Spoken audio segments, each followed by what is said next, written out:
주역은 흔히 이제 점치는 책으로 알고 계시지 않습니까? 주역은 점치는 책이다. 그게 맞거든요. 그런데 어떤 의미를 갖고 있느냐? 주역은 공정한 선에서 출발한 일이나, 자, 점을 칠 때 부당한 일로 일단 치면 안 된다는 겁니다. 하늘이 부당한 일에 대해서 답을 줄 리가 없기 때문에 군자가 점치는 방법입니다. 일단 하늘 앞에 떳떳한 일이어야 됩니다. 떳떳한 일인데, 즉 악은 아닌데 다 선인데 어떤 게 더 선인가요? 라는 걸 묻고 싶은 거고, 그러려면 내가 좀 더 알아야 할 정보 없나요? 하는 거죠. 인간의 정보라는 게 한계가 있기 때문에 내가 좀 더 알아야 할 정보 없나요? 그리고 우주적으로 지금 이 일이 진행되는 결이 어떤가요? 같은 얘기입니다만 이런 식 관점에서 질문하는 겁니다. 즉 공정한 선에서 출발한 일이지만 그 성공과 실패, 축복과 재앙, 일이 기륭이죠. 기륭을 미리 헤아릴 수 없을 때 사람은 한계가 있으니까 하늘에게 고하고 싶은 거죠. 그 좀 답을 달라 하고 고할 때 하늘에 그 답을 청할 수 있도록 성인들이 어떤 방식으로 질문을 하면 좋을까? 하늘에다가 어떻게 구하면 좋을까? 그 방식을 정해놨다는 겁니다. 그게 주역이라는 거죠. 천지 만물의 법칙을 본떠서 제정한 점법이다. 그냥 점을 치는 게 아니고 천지 만물이 음양 오행으로 돌아가니까 음양에 맞게, 우주 만물 돌아가는 원리에 맞게 점을 쳐서 물으면 하늘이 답을 더 잘해줄 거 아닌가 하는 겁니다. 그래서 원래 이게 주나라 때 치던 점인데 주나라 이제 후기에 공자님이 이걸 공부할 때 주역을 중시하니까 제자들이 반대했습니다. 왜 점치는 책을 공부하십니까? 그런데 공자께서 주목한 거는 점치는 건 맞는데 점치는 방식이 음양을 쌓아가 가지고 이 현재 처한 상황을 풀어내는 방식이 우주의 도리를 설명하는데 아주 좋다는 겁니다. 그 방법을 내가 활용 안 할 수가 없다. 그렇게 해서 주역의 개사전부터 해서 주역의 이제 설명문을 달았는데 꼭 공자님 때 다 단 건 아니지만 주역에 대한 어떤 심오한 연구를 진행하셨던 건 맞죠. 그게 이제 후학들에 의해서 이루어진 게 지금 주역에 별도로 붙은 시빅이라고 하는 이 글들은 이 공자 문화에서 나왔다고 봅니다. 그래서 이 정도로 이 점법이 단순한 점이 아니라 우주의 원리를 담고 있고 우주의 원리를 설명하고 가르치는데 아주 좋은 방편이 된다라는 점을 강조한 거고요. 이제 점치는 입장에서는 우주의 뜻을 쉽게 읽어낼 수 있는, 우주의 원리에 맞게 질문했기 때문에 답도 쉽게 얻을 수 있고 쉽게 읽어낼 수 있다 하는 점을 강조하고 있고요. 그래서 비록 점법이라고는 하나 천지 만물의 창조 운행의 법칙을 그 안에 고스란히 담고 있습니다. 음양이 쌓아가는 거죠. 주역 점을 치는 방식이요. 시초점이라고 50개의 토플, 예전에는 그걸 시초를 토플이라고 하는데 풀을 하나 뜯으면 이게 많아요, 숫자가. 그거 한 50개를 가지고 50개 중에 하나를 빼고 49개를 가지고 숫자를 자꾸 계산해서 숫자를 하나씩 뽑아냅니다. 그러면 6, 7, 8, 9 이렇게 숫자가 모여요. 그런데 이게 뭘 의미하느냐? 자, 결국 태극입니다. 태극이 돌아가는데 플러스 마이너스가 돌아가는데 말씀 예전에도 드렸지만 봄 기운, 여름 기운, 가을 기운, 겨울 기운이 있습니다. 에너지가. 우주에는 음양만 있는데 음양이 있다면 당연히 더 따뜻한 거, 덜 따뜻한 거, 덜 추운 거, 더 추운 게 아닙니다. 중간 지점. 중간 지점은 외우기 쉽게 플러스 마이너스로 글자가 이루어졌습니다. 균형점, 토. 자, 토 기운. 여기는 자라는 목 기운, 치솟는 불 기운, 서늘한 금 기운, 차가운 물 기운, 이렇게 말씀드렸죠. 음양에서 자동으로 오행이 나온다는 것까지 아시고, 자, 이거를 주역에서 접근하다 보면요, 주역에서는 2에서 4이 나오고 4에서 8이 나오는 음양을 분열해가는 방식을 취하거든요. 자, 그러다 보니까 오행보다는 음양의 어떤 잘하는 관점에서 이래가지고 음양이 넷으로, 태음, 태양, 소음, 소양이라고 하죠. 넷으로 나뉘고 그게 한 번 더 나눠서 8개가, 거기서 음양이 나뉘니까 8개가 나오고 8개가 한 번 더 구르니까 64개가 나옵니다. 즉 이 마음법은 64괴라는 이게 원불교식으로 말씀드리면 불생불멸의 진리입니다. 이 진리가 우주에는 본판으로 새겨져 있다는 것. 즉 텅 빈 이론상 안에 음양이 있다라고 말하는 순간 64개도 그 안에 그대로 들어있다고 보셔야 돼요. 여러분 인생은 지금 64개 중에 어느 하나의 상이 지금 여러분을 지배하고 있습니다. 일이 잘 풀리건 안 풀리건 64개 중에 어느 상 안에 배당할 수가 있습니다. 숫자가요. 숫자 이것만 알아두시면 됩니다. 어렵지 않습니다. 겨울은 음수 중에 음수는 쪼그라들수록 큰 수입니다. 음수는 짝수죠. 8과 6 중에 8보다 6이 더 쪼그라든 수고 7과 9 중에 9가 더 나아간 수죠. 그래서 9는 태양수고 7은 소음수입니다. 아직 소양수입니다. 자, 양은 양인데 아직 양이 자라고 있는 양이고요.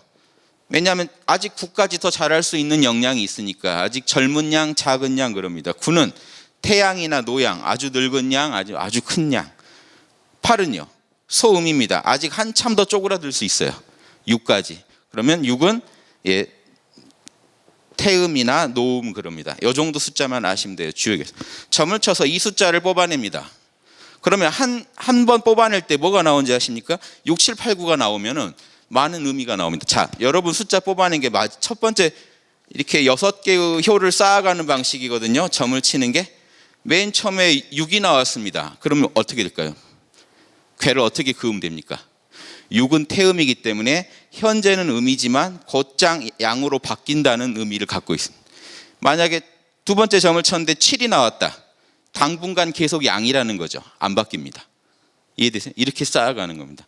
그러니까 만약에 점을 쳤는데 이렇게 나왔습니다. 만약에 9가 나왔다면요. 지금은 양이지만 곧 음으로 바뀐다는 의미가 있습니다. 그런데 실제 주역을 보면 지금 주역점을 치다 보면 여러 효가 변효가 나오게 이걸 변효라고 합니다. 변효인데 원래 효라는 의미가 보세요. 이놈이 이리 가고 이놈이 이리 오죠.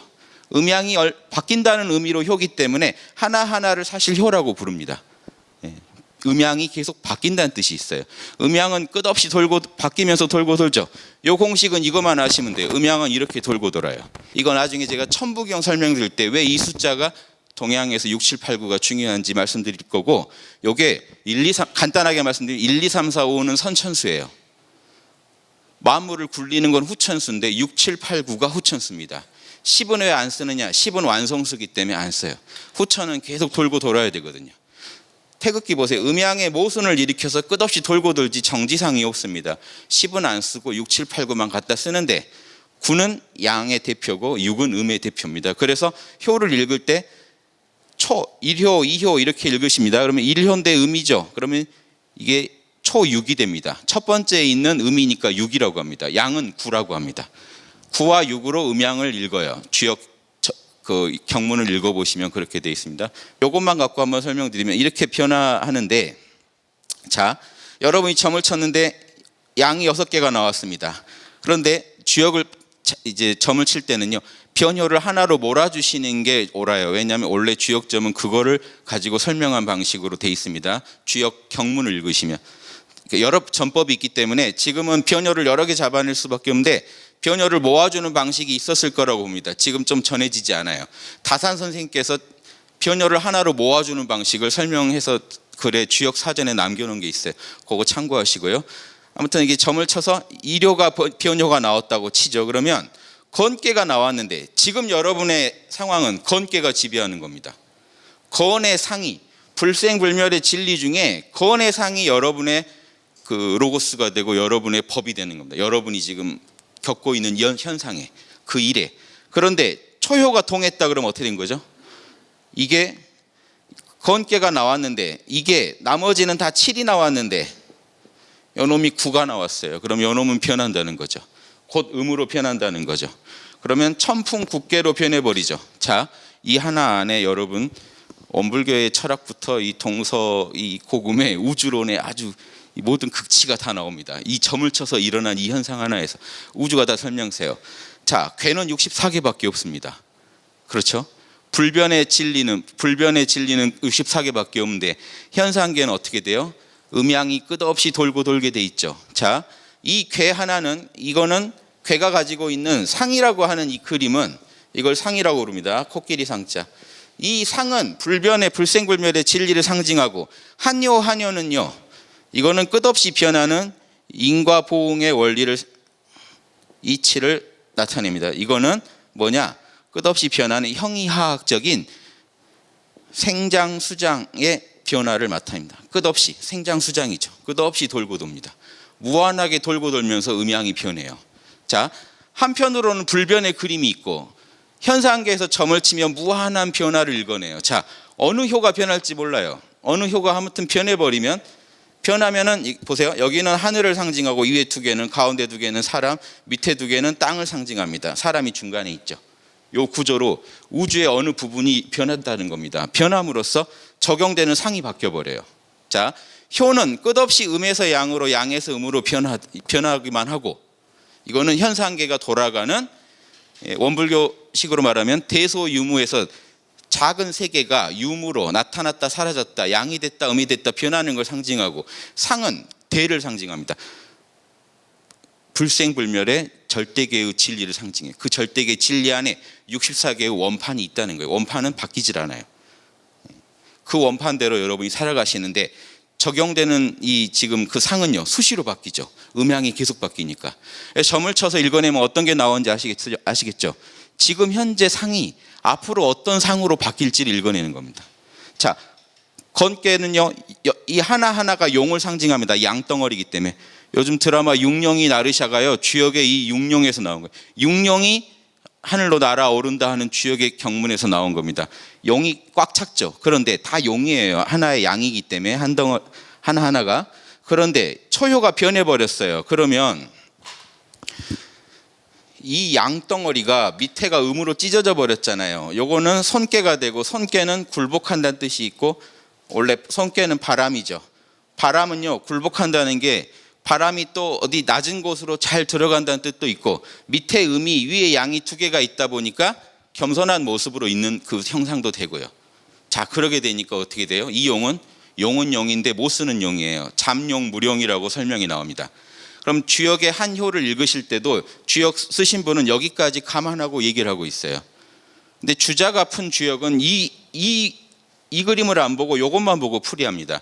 그래서 저부터 주자의 설명은 자명하지 않다고 보고, 여기에 대해서 비판한 게 제가 아니라 정약용 선생님께서 주역 사전에서 꼼꼼히 비판해요.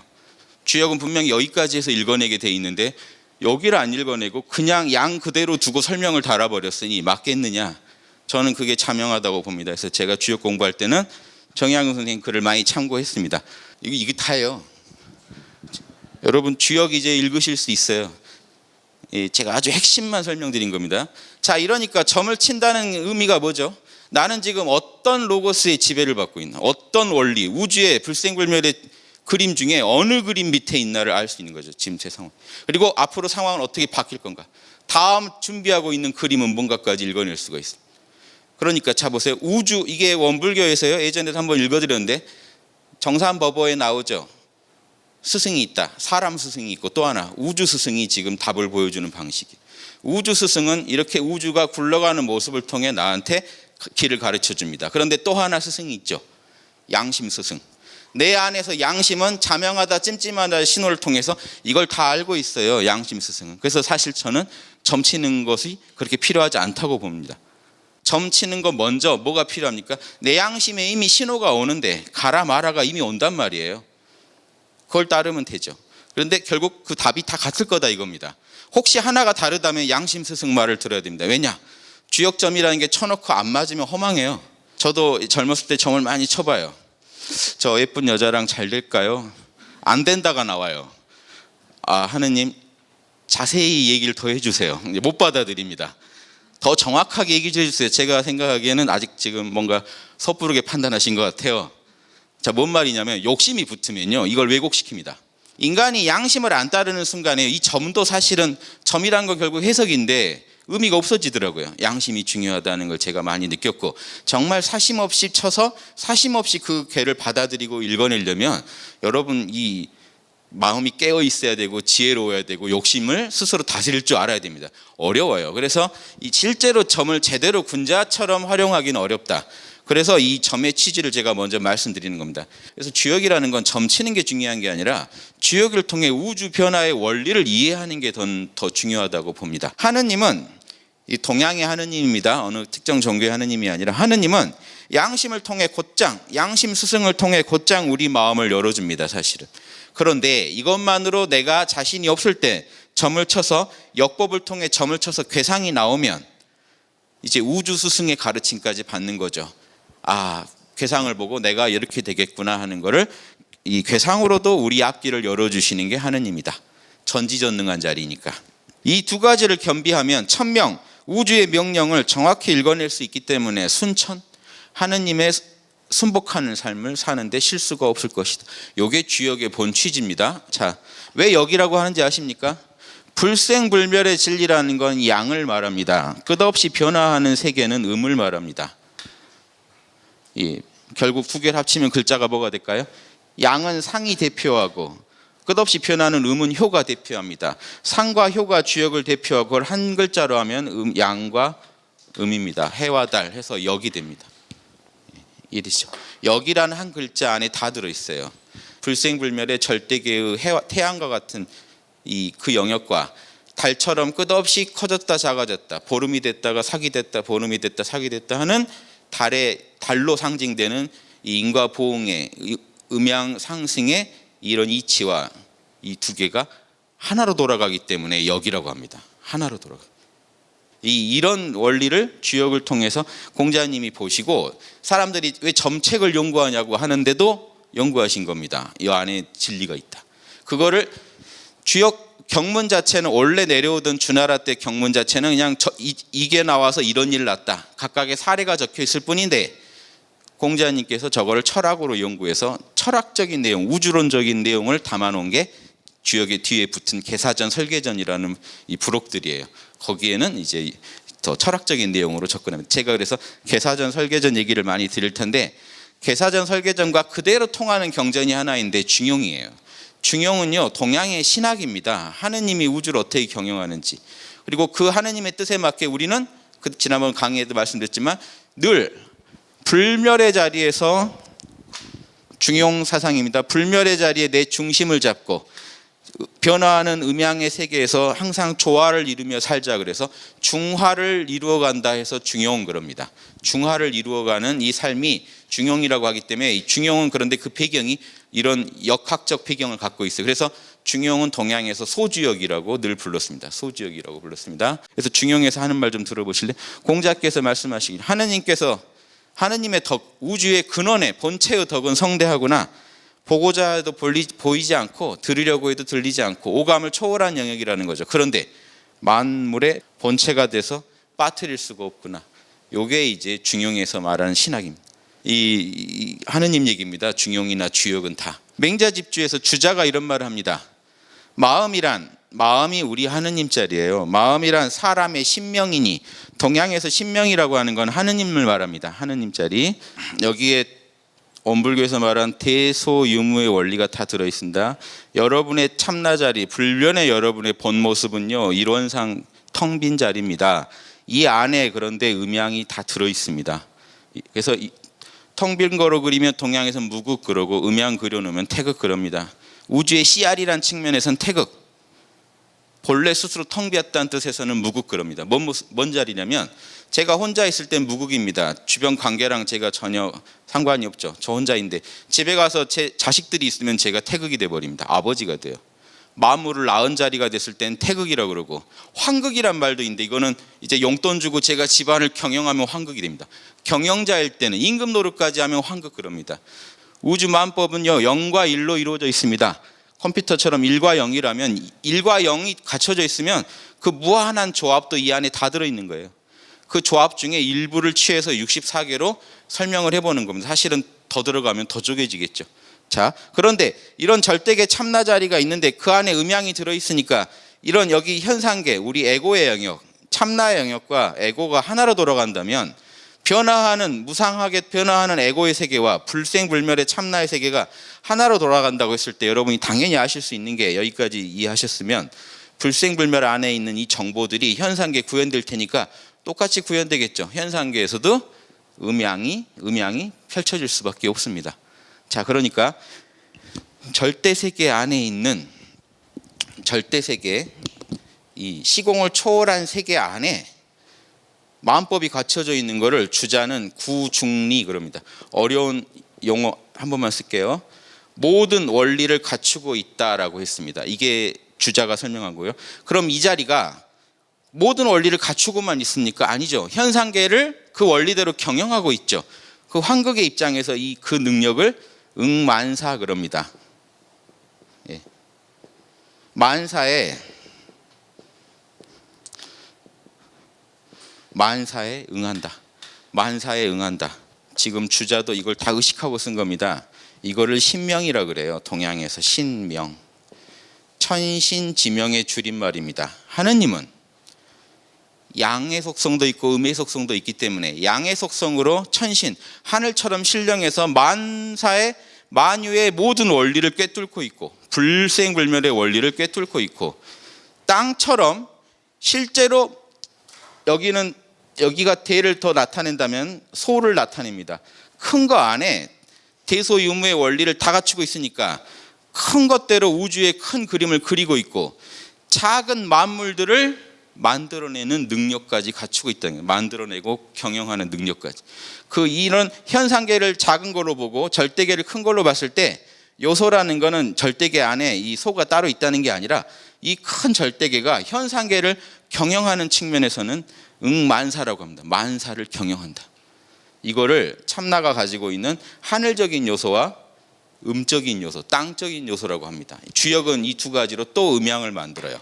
음양의 역을, 이게 역이라고 합니다. 이걸 또 절대계와 현상계가 양과 음이지만 절대계 안에 또 음양이 있다는 거예요. 태극 안에 음양이 있으니까 만물의 원리를 다 아는 전지의 측면과 만물을 자유자재로 경영하는 전능의 측면을 다 가지고 있다라는 거예요.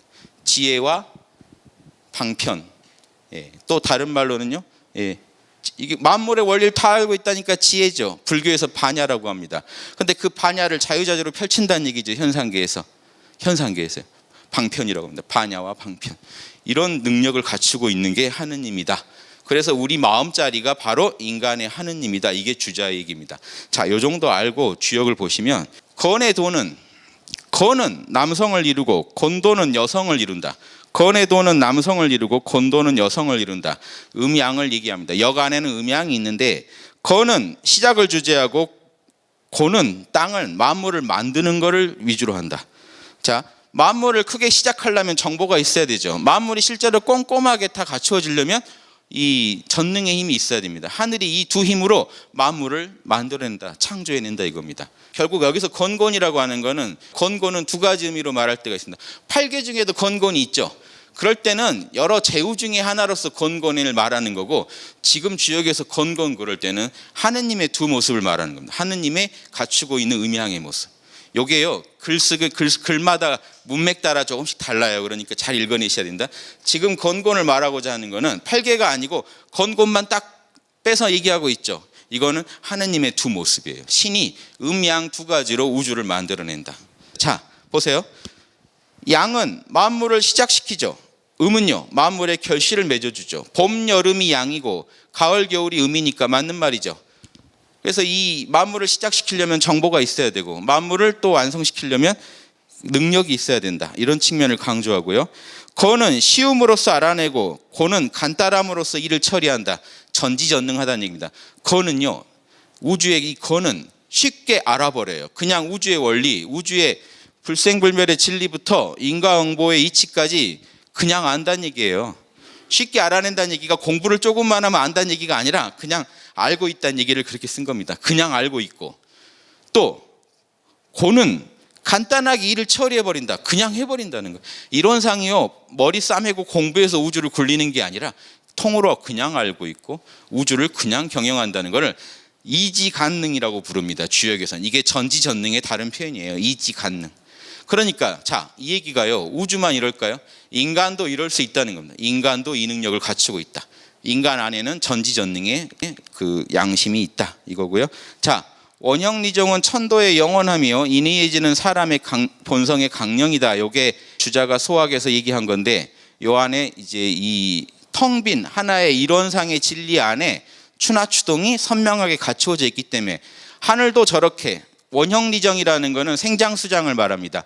원은 태어난다는 얘기고요, 형통한다는 건 잘 자란다는 얘기고, 여름에 리는 결실을 맺어서 이루어졌다는 얘기이기 때문에 수확한다는 얘기고, 마지막 원형리정의 정은 고들정자로 겨울에 올곧은 씨앗을 품고 있는 걸 상징합니다. 이렇게 해서 돌고 돌면서 우주를 경영하는 게 하늘의 이 도고, 사람의 도는 봄처럼 사랑하고 남을 나처럼 사랑하고, 가을처럼 잘못된 것은 쭉정이는 천에는 정의로운 기상을 갖고 있어야 되고, 여름에는 만물이 서로 자신을 속을 드러내듯이 드러낼 땐 서로 하모니를 이루어야 되니까 예절 바르게 자신을 표현할 줄 알아야 되고, 아무튼 표현과 조화가 여름의 덕목입니다. 표현해야 되고 조화를 이루어야 됩니다. 겨울은 표현은 안 해요. 감추고 있어요. 감추고 있대 그 안에 올바른 정보가 있어야 돼요. 올곧은 정보가 있어야 되기 때문에 지혜를 상징합니다. 예, 그래서 저는 역의 핵심은 우주의 원리를 정확히 이해하고 거기에 맞춰서 인간이 순응하면서 조화를 이루며 살아가는 그 원리를 잘 다룬 학문이 주역이다, 이렇게 봅니다. 자, 주역 개사전 설계전 핵심을 좀 보시죠. 결국 그러니까 우주는 어떻게 이 만물을 경영하겠습니까? 추나 추동밖에 없어요. 생장수장밖에 없어요. 그러니까 뭡니까? 주역 개사전에서 한 번 음하고 한 번 양을 하는 것이 하늘의 길이다. 결국 우주의 도는요, 음했다. 양이 커지면 다시 음이 오고, 음이 커지면 양이 오고 하는 것밖에 없다는 겁니다. 자, 노노의 공자님이 이렇게 얘기합니다. 하늘이 무슨 말을 하더냐? 사계절이 베풀어지며 만물이 잘 살아간다. 살아간다고만 했지만 태어나서 죽고 하는 걸 살아간다고 얘기한 겁니다. 지금 전체가 다 살고 죽는 게 다 하나의 우주의 은혜 속에서 이루어진다는 관점이에요. 그렇게 살아간다. 그러니까 하늘이 무슨 말을 따로 하더냐? 하늘이 온몸으로, 전지전능한 하늘이 이 현상계에 온몸으로 보여주고 있는 그게 우주의 도 그대로지, 따로 뭐 하늘이 인간적인 목소리로 얘기를 해줘야 도를 아는 거 아니다, 이겁니다. 우주 돌아가는 모습이 그대로 우리한테 스승이 돼서 진리를 가르쳐 준다. 자, 그리고 우리 안에 있는 양심도 음양오행의 원리대로 여러분 옳은 건 옳다고 하고, 그 원리에 안 맞는 건 그르다고 하고, 그 원리에 맞는 건 옳다고 해줍니다. 안팎이 하나로 돌아가게 돼 있어요. 자, 개사전에서 하느님을 뭐라고 설명합니까? 그러니까 하느님은 음인가요, 양인가요? 태극에 왜 음양이 같이 그려져 있나요? 하느님을 우리나라는 동양의 하느님을 국기에다 박은 나라입니다. 태극이라는 게 동양의 하느님 자리예요. 마음법하고 짝짓지 않는 자리입니다. 우주에서 절대적인 자리예요. 그런데 그 자리 안에도 음양이 들어있단 말이에요. 하늘은 뭡니까? 음양불축의 자리라는 겁니다. 그래서 음과 양을 하나로 통합해서 껴안고 있는 자리이기 때문에 음양불축의 자리가 하느님이다. 성경의 창세기에 이렇게 나옵니다. 하느님의 형상을 본떠서 남자와 여자를 만들었다. 자, 그럼 하느님은 어떻게 생기셨을까요? 이상하지 않아요? 하느님의 형상을 본떠서 남자와 여자를 만들었다. 태극을 말하는 거예요. 하느님 안에는 음양이 통합되어 있어요. 그 중에 남성성을 남자가 나타내고 여성성을 여자가 나타낸 겁니다. 남자 여자를 반쯤 섞어놓은 게 태극이 아니에요. 탁월한 방식으로 통합되어 있겠죠. 절대계 영역이기 때문에. 텅 빈 중에 통합되어 있다, 이렇게 얘기할 수도 있고요. 또 설계전에 뭐라고 돼 있죠? 하느님은 만물에 신묘하게 작용함을 말하는 것이다. 하느님은 인격이 아닙니다. 동양에서는 음양오행의 법칙 자체예요. 그 법칙이 만물을 경영하고 굴리고 있죠. 텅 빈 자리에서. 이게 동양에서 주역에서 말하는 신입니다. 그래서 이 하느님과 하나 들리면 주역에서는 이렇게 얘기합니다. 적연부동, 고요하다가 가미수통, 하늘과 함께 통해서 움직이면 신이 원래 적연부동하되 가미수통하는 자리다. 이게 동양에서 나온 이 신관이에요. 여러분도 신을 닮고 신과 하나 돼서 돌아가려면 평소에 일 없을 때는 적연부동, 고요해서 우주랑 통할 줄 알아야 되고, 일이 생길 때는 가미수통, 하늘의 영감을 가지고 통해서 같이 움직여야 된다는, 주역에 이런 말이 다 있습니다. 다 못 뽑았는데요, 제가. 아무튼 핵심적인 얘기가 이렇습니다. 적연부동 가미수통은 그 이후 모든 철학에서 가져다 씁니다. 출전이 주역 개사전에서 나온 말입니다. 자, 개사전에서 또 이 얘기를 해요. 하늘에서는 상이 이루어지고, 자, 이렇게도 얘기할 수 있죠. 하늘에서는 상이 이루어지고 우주의 근원적인 꼴이 형성되어 있고, 그 꼴대로, 여기서 생긴 꼴대로 현상계에서 펼쳐지는데 현상계에서는 형체가 이루어진다. 이 말도 말이 되죠. 현상계에서 펼쳐지는 이 법칙들을 뭐라고 또 불러줘야 되지 않을까요? 즉 음양상승, 추나 추동, 인의예지, 생장수장의 법칙도 여기 절대계에 있을 때는 상이라고 하는데 현상계에 나와서 형체들 세계 안에서 표현될 때는, 현상계 안에서 표현될 때는 이 본체의 작용이니까 따로 불러주는 게 좋겠죠. 그래서 이거를 원불교에서 불생불멸의 진리하고 인과보응의 이치 따로 얘기하듯이 주역에서도 절대계 안에 있을 때는 그 법칙의 원형이죠. 상이라고 불러주고요. 현상계 안에서 그 법칙이 작용될 때는 법칙이라고 부릅니다. 그래서 상과 법으로 얘기할 수도 있어요. 자, 이제 종합해 볼게요.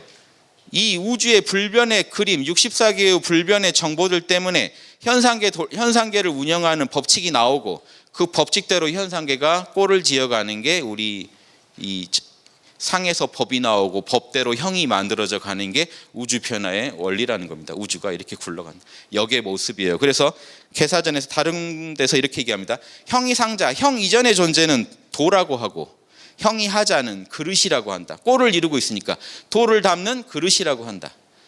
이게 동양에서 문장가들이 예전에 문학의 철학을 댈 때도 이렇게 됐습니다. 문장이라는 건 도를 담는 그릇이다. 여기서 온 말이에요. 문장이라는 건 이미 형이하의 존재죠. 이름이나 색깔이나 다 형이하의 존재인데 그 안에 도를 담을 때 그게 진선미한 작품이 된다 이겁니다. 이게 형이상과 형이하가 하나로 만나야 아름답고 재밌다 이거죠. 옛날 복희 씨가 천하의 왕노릇 할 때 하늘을 우러러보며 형상을 관찰했고 땅을 굽어보면서 땅의 법칙들을 관찰했대. 이때는 형체를 관찰한 게 아니죠. 자, 요걸 쉽게 말씀드릴게요. 여러분, 제가 이 펜을 놓으면 떨어지죠. 여러분은 뭘 보죠? 만유인력 법칙 보신 분 있어요? 뭘 보시죠? 여러분은 형체밖에 못 봅니다. 그릇밖에 못 봐요. 자, 여러분이 직접 관찰할 수 있는 건 그릇입니다. 근데 지금 복희 씨는 그릇만 봤다고 얘기 안 했어요. 형체만 봤다고 얘기 안 했어요. 형체를 관통하는 법칙이요.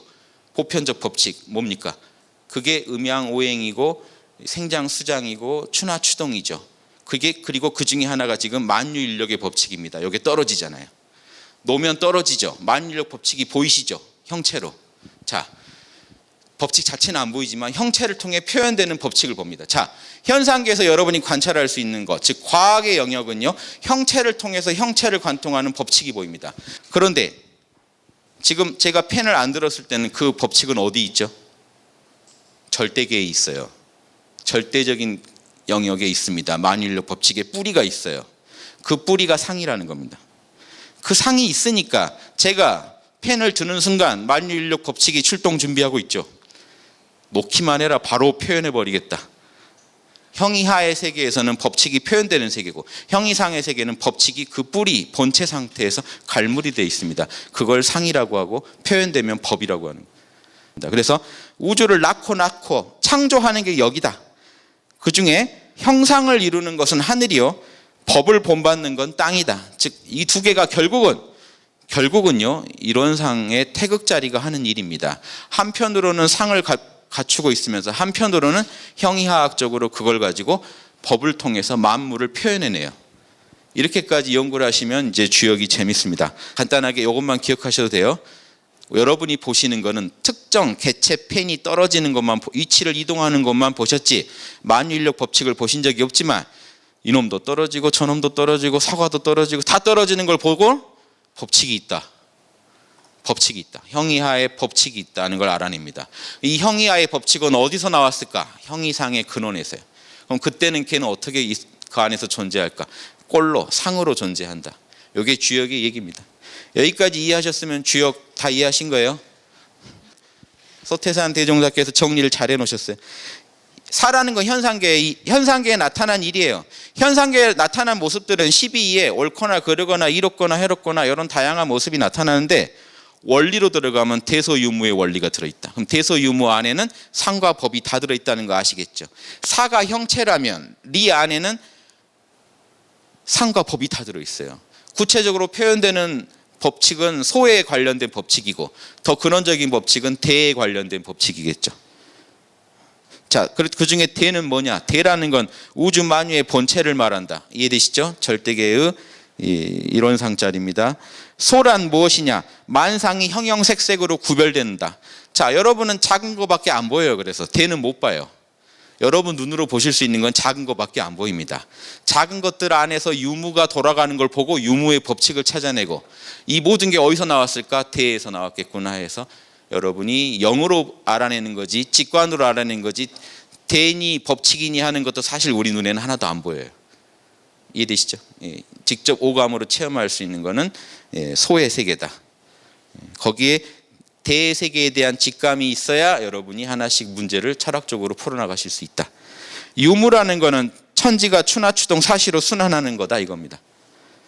연구한다는 건 이런 걸 연구하는 거다. 사리를 연구한다. 이해되시죠? 그 안에 지금 주역 연구 아닙니까? 어떻게 보면 그대로 주역이 그걸 연구했어요.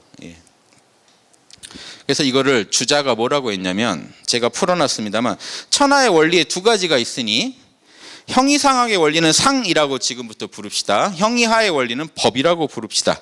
주자는 이걸요 상을요 소위연지고라고 불렀습니다. 또 어려운 얘기 하나만 할게요. 그냥 빨리 지나갈게요. 소위연이라는 건 까닭이라는 뜻입니다. 까닭.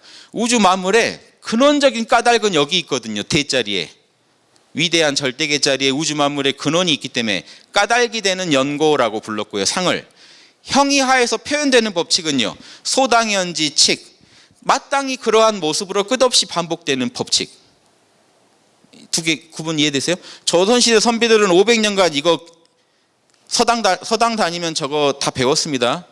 소위연지고 소당연지칙 우주 만물에는 근원의 꼴이 있고 현상계를 통해 표현되는 법칙이 있다. 이거 다 알았어요. 공부 좀 했다는 사람들은 주자학에 저걸 기본으로 가르치기 때문에. 자, 어려운 얘기 조금만 더 할게요. 하도와 낙서라는 게 있는데 하도는 상을 그려놓은 거고요. 낙서는 법칙을 써놓은 겁니다. 그래서 그리고 그걸 또 다른 식으로 표현할 때는 선천팔계는 우주의 상을 우주의 근원적인 프로그램을 상이라고 하고 선천팔계와 하도에서 그걸 표현했고 우주가 돌아가는 모습은 후천적으로 그 법칙이 표현되는 것은 낙서와 후천팔계에서 설명하고 있습니다. 이해되시죠? 여러분이 일상에서 쓰실 때는 후천팔계를 쓰는 겁니다. 낙서를 가지고 정치를 하고 동양에서 낙서를 가지고 정치를 한다 그러면 동양 서경의 정치 철학의 가장 원형이 나온 데가 홍범 구주라는 건데 그 홍범이 그대로 낙서를 설명해 놓은 겁니다. 어려운 얘기했습니다만 자 주역 개사전에 뭐라고 되어 있는지 보시죠. 하늘이 신령한 물건 하도와 낙서를 내 가지고 여러분으로 하여금 상과 법을 이해하게 해놨다는 겁니다. 성인이 이걸 법칙으로 삼았고 천지가 변화하며 성인이 본받았다. 천지가 어떻게 변합니까? 상으로 법으로 변하더라는 거죠. 그래서 여러분이 점을 친다는 건 음양이 변하는 법칙을 활용해서 그 안에 담긴 상을 읽어내는 겁니다. 자 그리고 하늘이 형상을 드리우고 기륭을 나타내며 성인이 본떴는데 하수에서 나온 그림이라고 해서 하도 그럽니다. 말이 등에 이 그림을 달고 나왔대요. 낙수에서 나온 글이라고 해서 낙서 그럽니다. 성인이 이를 본받았대요. 이 낙서가 홍범구주입니다. 그래서 주나라 무왕이 은나라를 멸망시키고 은나라 이전에 우임금이 받았다고 되어 있는 거북이 등에 이렇게 새겨져서 나왔다는 이 낙서를 공부하고 싶어서 자기가 멸망시킨 은나라의 성자인 기자를 찾아가서 정치의 도리를 묻는 게 홍범구주입니다. 그러니까 기자가 이게 옛날 우임금이 하느님한테 받은 건데 하면서 가르쳐주는 게 홍범구주예요. 낙서는 그대로 통치 원리예요. 9가지 범주의 통치 원리를 말합니다. 거북이 등이 이렇게 9조각으로 돼 있어서 설명하기가 좋아서 이제 거북이 이걸로 얘기를 많이 하는데요. 본질은 우주 돌아가는 법칙들이에요. 근원 원리랑 법칙인데 보세요. 그래서 여러분 도서관이 하도 낙서에서 온 말입니다. 도서관 할 때 하도 낙서를 도서라고 하는 거예요. 예전에 도서는 우주적인 글과 그림을 말한 거였어요. 자, 하도 한번 보실래요? 하도 보시면 어떻습니까? 가운데 숫자가 어떻게 되죠? 5, 10 이렇게 하면 열이죠. 셋, 8, 하나, 6 저기 써 있죠 숫자. 2, 7, 화 불을 나타내는 숫자는 2와 7이고 나무는 3과 8이고 쇠는 4와 9고 물은 1과 6이고 5와 10은 토고 그래서 50토, 38목, 27화, 4구금, 16수 이렇게 하면 저게 오행상생을 나타내죠. 지금 보세요. 수생목, 목생화, 화생토, 토생금 상생의 그림을 그려놨습니다. 선천은요 나와 남이 없는데 서로 살려준다는 것도 없어야 맞지 않을까요? 굳이 상생을 그려놓은 거는요 선천에서는요 음양오행이 서로 싸우지 않아요. 담고 있는 의미가 상생상극이 실제로 벌어지는 자리는 후천이에요. 다. 선천에서는 서로 안 싸우고 있으니까 상생도로 그려놓은 것뿐입니다. 그래서 하도가 오행 상생 그림인데 왜 선천을 상징하느냐 이렇게 이해하셔야 돼요. 그때 서로 나와 남이 있어서 살려주는 게 아니라 하나로 통합돼 있어서 서로 안 죽이기 때문에 상생도를 가지고 대표한다. 그리고 10이 있다는 게 특징입니다. 10은 완성수기 때문에 절대 후천에서는 안 씁니다. 완성이라는 건 형이상학적으로만 있지 형이학적으로는 완성이란 게 없죠. 돌고 도는 순환만 있죠. 완성이 되면 순환이 멈추겠죠. 그런데 절대 음양의 순환은 멈추지 않습니다. 그 얘기는 돌고 도는 어떤 삶의 모습은 절대 안 멈추기 때문에 현상계에서 10은 안 쓴다 하는 거. 이게 그래서 선천을 나타낸다는 거 아시면 되겠고요. 자, 왜 숫자가 이렇게 났냐? 만물이 존재하려면 물이 제일 먼저 있고 물에 열이 가해져야 되고 두 번째. 그렇죠? 정자난자가 물이죠. 물이 생명수가 열을 받아서 태어나면 나무처럼 자라고 쇠처럼 딱딱해지면 죽는다. 그래서 흙으로 돌아간다. 다섯으로. 요 원리로 하도 앞으로 만물이 나오면 이렇게 되리라 하는 걸 선천에 그려놓은 겁니다. 뭔가 막 심오한 게 막 전수되는 것 같지 않으세요? 자, 그래서 여기 선천 8개는 간단해요. 이걸 8개로 표현하면 간단합니다. 그냥 8개는 무조건 태극을 그려놓은 거예요. 태극을 그렸다고 보시면 돼요. 보세요. 음이 하나도 음만 있고 양이 없었죠. 양이 맨 밑에서 하나 생겼죠. 양이 음을 포위해 나가죠. 양이 두 개 생겼죠. 양이 꽉 찼죠. 음이 하나 생겼죠. 음이 양을 포위해야죠. 음이 양을 밀어내고 있죠. 완전히 세상이 왔죠. 선천팔계는 하늘이 맨 위에 있고 땅이 아래에 있고 그리고 하늘을 닮은 불, 땅을 닮은 물이 있어서 물은 아래로 흐르고 불은 하늘로 향해서 치솟아서 이런 구조를 통해서 선천팔계가 굴러간다면 후천팔계는 천지가 뒤로 빠집니다. 현실에서 구체적으로 굴러가는 핵심은 물과 불이기 때문에 자, 이 그림 보시면 감기에 해당되는 물이 아래에 있고 이 하늘과 땅 자리에 후천작용에서는 불과 물이 돌아갑니다. 불과 물이 위치하면서 이 변화를 굴립니다. 보세요. 물 안에 있는 양의 생명력이 간괴죠. 간괴는 산입니다. 그래서 물 안에 있던 양이 산이란 거는 양기가 땅을 끌어올린 거죠. 양기가 땅에서 솟구치다가 벼락입니다. 생명을 낳고 벼락이라는 건 예전에는 하늘에서 떨어지는 벼락만 생각하는 게 아니라 그 벼락이 땅에 떨어져서 땅에서 이제 농사를 지을 수 있게 땅의 양기를 일으킨다고 봤습니다. 땅에서 구체적으로 양기가 일어나서 하늘과 이제 만나는 지점을 설명합니다. 하늘처럼 양기가 위에 양이 두 개나 있죠. 밑에 음은 작고 발산하다가 나무가 잘 자라다가 양 안에 음이 있는 거. 하늘은 텅 빈 공간이어야 됩니다. 하늘 안에 동그랗게 태양이 있다는 겁니다.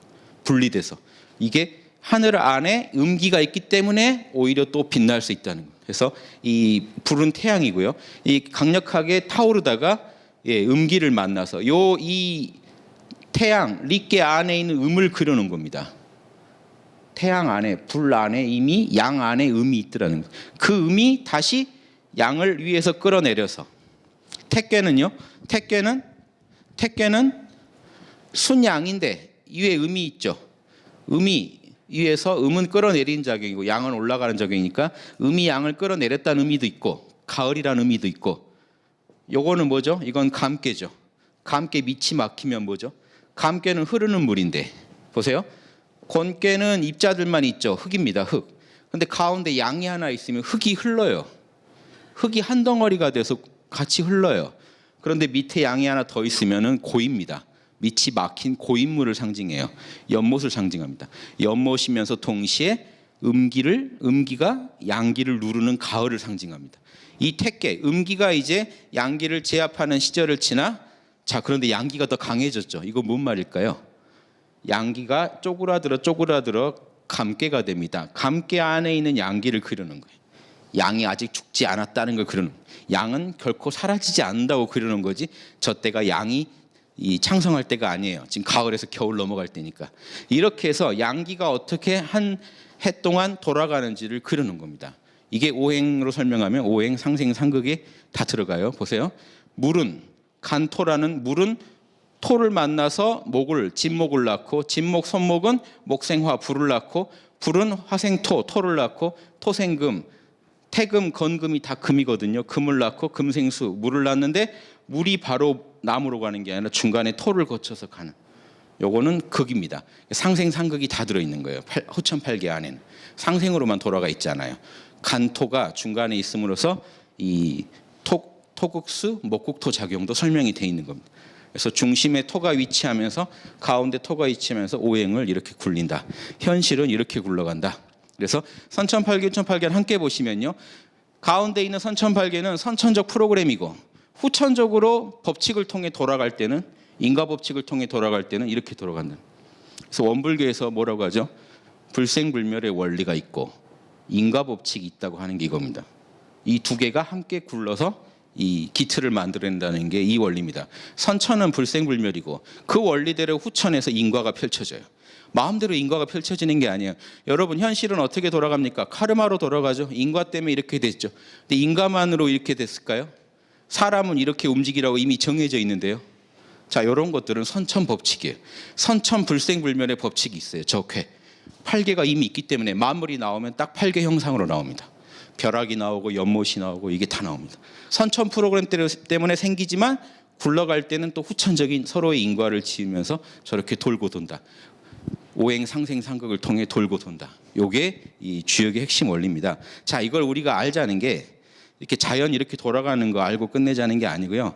자, 오행의 원상이 있고 금목수화토의 원상이 돌고 돌면서 이렇게 돕니다. 보세요. 여기 아까 설명드린 거죠. 수생목인데 안에 들어가 보면 토가 수를 극하고 목이 토를 극하면서 물은 나무를 낳는 구조. 이 결로 돌아가죠. 모든 게 다 그렇습니다. 오행상극이 상생상극이 치열하게 움직이는 인과에 따라 움직이는 이 현상계 그 너머에는 불생불멸의 만물은 오행으로 굴러가라 하는 불생불멸의 프로그램이 선천적으로 먼저 있었다는 거죠. 그게 있으니까 후천 세계에서 서로 인과를 주고받으면서 펼쳐지는 거지 선천적인 그림이 없이 마구잡이로 인과가 굴러가지 않는 이 두 개를 다 이해하시면 자, 우리는 이걸 어떻게 인간의 삶에서 적용할 거냐? 여러분 삶에 여러분 안에 사랑하라. 목은 뭐였죠? 인. 사랑하라. 금은요. 정의. 정의로워라. 쇠처럼 정의로워라. 차가워라. 나무처럼 부드럽게 사랑하라. 불처럼 자신을 표현하라. 물처럼 지혜로워라. 토처럼 항상 안정감이 있고 성실해라. 저 원리가 여러분 안에 있죠. 근데 밖으로 표현하시나요? 현상계에서 생각으로 말로 행동으로 표현하지 않으시면 선후천이 따로 놀게 되고 이게 찢어지는 겁니다. 선천적으로는 여러분 안에 그런 프로그램이 있지만 후천적으로 여러분이 표현하지 못하시면 현상계는 그 인과를 그대로 받아야 됩니다. 저렇게 좋은 인과의 결을 알아서 선한 인과를 끝없이 짓지 않으면 여러분은 선한 과보를 절대 받을 수가 없다. 요걸 배우셔서 정말 주역의 달인이 되고 싶으시면 점치는 데 집중하지 마시고 저 원리를 이해해서 우주는 지금 시시각각 나한테 사랑하라, 정의로워라, 지혜로워라, 겸손하라, 성실하라고 외치고 있고 명령하고 있기 때문에 우주의 선천적인 명령에 따라서 후천적으로 내가 삶 속에서 이니에지를 지혜롭게 드러내야겠다. 이걸 연구하시는 분이 진짜 주역의 달인이지 점쳐가지고 우연에 기대서 맞으면 좋고 아니면 말고 식으로 여러분 인생을 점에 맡기지 마시고 점의 원리를 이해하셔서 점을 안 쳐도 여러분은 이미 우주에서 지금 나로 하여금 어떤 선택을 하기를 바라는가, 날 유도하는가, 인도하는가 이 부분을 정확히 아시는 게 저는 더 중요하다고 봅니다. 점도 무시하는 건 아니지만 점보다 더 본질적인 게 있다. 그리고 여러분이 진짜 주역을 공부하셔야 되는 이유는 점을 잘 치기 위해서가 아니라 매 순간에 올바른 선택을 하기 위해서 점을 치는 건데 이미 올바른 선택을 할 수 있다는 겁니다. 주역의 원리를 아시면. 저는 그게 더 중요하다고 봐서 이번 시간에 주역의 원리를 점보다는 주역 전체의 철학과 원리에 대해서 더 주로 말씀을 드렸습니다. 예, 이상 마치겠습니다.